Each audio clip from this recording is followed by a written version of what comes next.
Tatu, tá viu?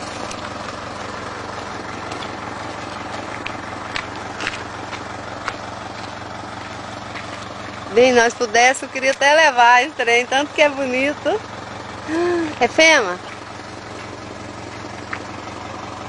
É. Fêmea, olha. Eles mordem? Ah, filma ele.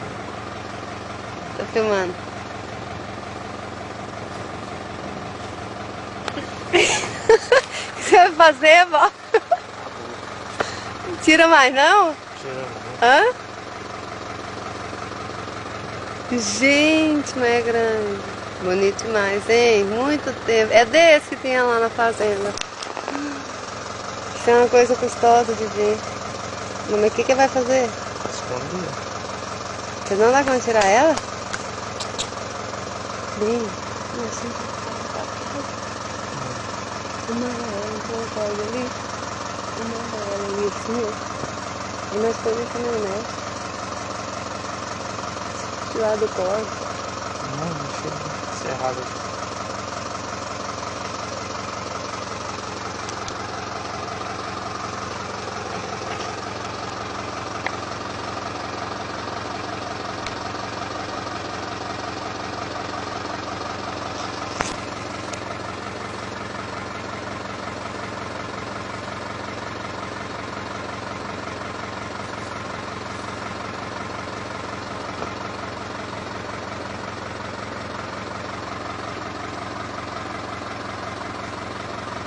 Deve ter um macho por aí, né?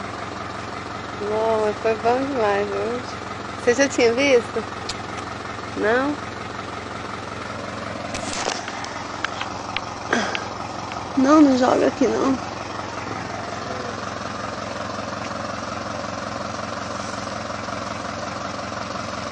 Não, mas deu sorte, a máquina tá ali. Agora eu vou contar pro Valverfilho. Pena que eu fiquei de lado, eu tinha que ter corrido antes, ficou claro, mas tá bom. Volta a filmar.